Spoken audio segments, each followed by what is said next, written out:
If you want to continue to follow our adventure, click subscribe. So you don't miss anything, click the bell notification. Well, left Dad's house and made it back to a national forest here in Florida. And it feels good to be back out in the national forest. What's interesting, major interstate actually goes right through this forest. You might be able to hear the highway traffic, maybe see it, I don't know. It's just right there. And then literally right across this tree line right here is a rest area. We're camped probably 3/4 of a mile in that direction. Cell signal is really good here. So as I expected, when we got here, there are signs everywhere that they're going to propose a fee increase at these free campsites in this national forest. It seems to be pretty systemic here in Florida that they're going to start charging or shutting down campgrounds. Now, I already said over at the Apalachicola National Forest, last year they started proposing fees.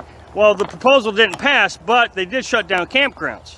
They've actually shut down one free campground here already at this national forest. So then there's two others they're proposing a fee. The other one has water and a running water bathroom, but the internet signal is really weak out there. So we came here because of the internet. Now what's interesting is we were at that other campground 2 years ago when we took our final and longest test run. There were only 3 other campers beside us, and then you had these nightly visitors. They would come in, you know, 1 or 2 come in and camp. I would guess that other campground probably has 15 camp spots. That was in March 2 years ago. Well, here it is, March 2 years later. That campground's completely full. Well, so we come down to this one. Now, we've never been to this one, but it's very nice. It doesn't have water, but it has trash just like the other one. And it's full. So I understand why the national forests in Florida are shutting down or charging for these campgrounds. I mean, think of it from the perspective of the ranger themselves. You got to look at things from everybody's perspective, not just yours, not just mine, everybody's. And from their perspective, 2 years ago, they come out here, pick up some trash out of the trash cans, take a look at the bathroom, maybe replace the toilet paper, and that was it. I bet half the trash cans didn't even have trash in them, so they just opened up the door, shut the door, and well, now, you know, with so many people out here, they're running over, so they got to make more trips out here.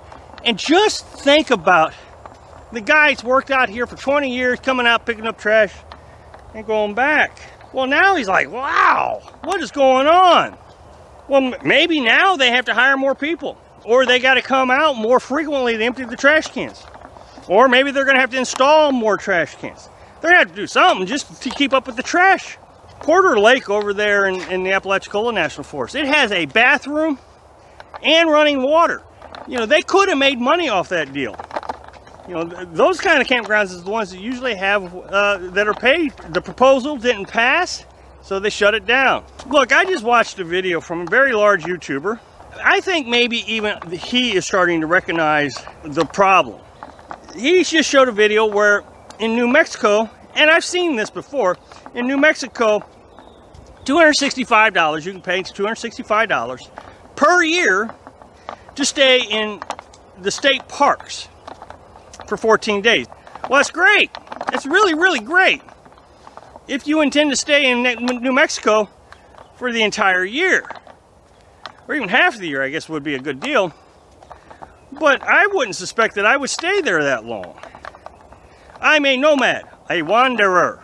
I want to check things out all over the country. I'm not that interested in staying in a location. If I wanted to live in New Mexico or Arizona, I would buy a house. It would be a lot easier than living in a car. I think even these folks that are starting to see that camping is becoming a little bit more difficult, so now what they're trying to do is sell you on a good deal. But if you're only going to stay there for 2 or 3 weeks, 4 weeks, whatever, you know, that's terribly expensive.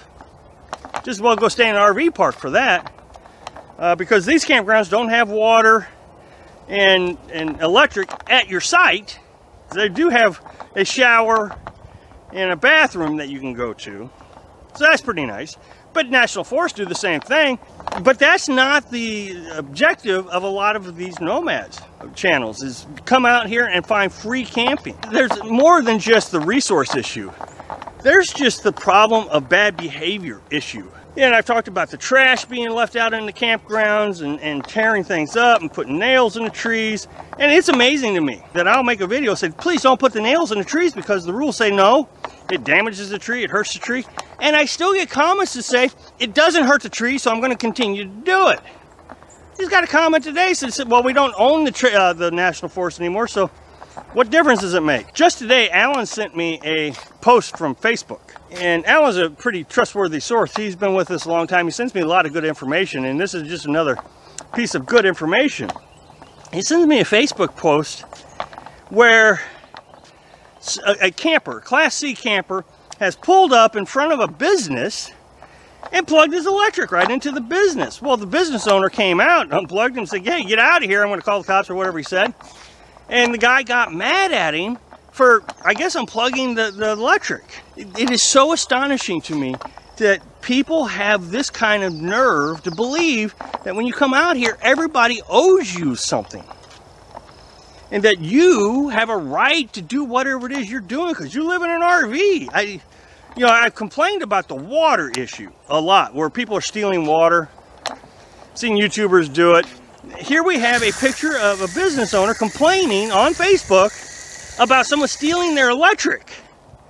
Well, whether you pay for water or not is a big excuse. Well, city parks, it's like, a fraction of a cent for 100,000 gallons. You always hear these excuses why it's okay to steal water.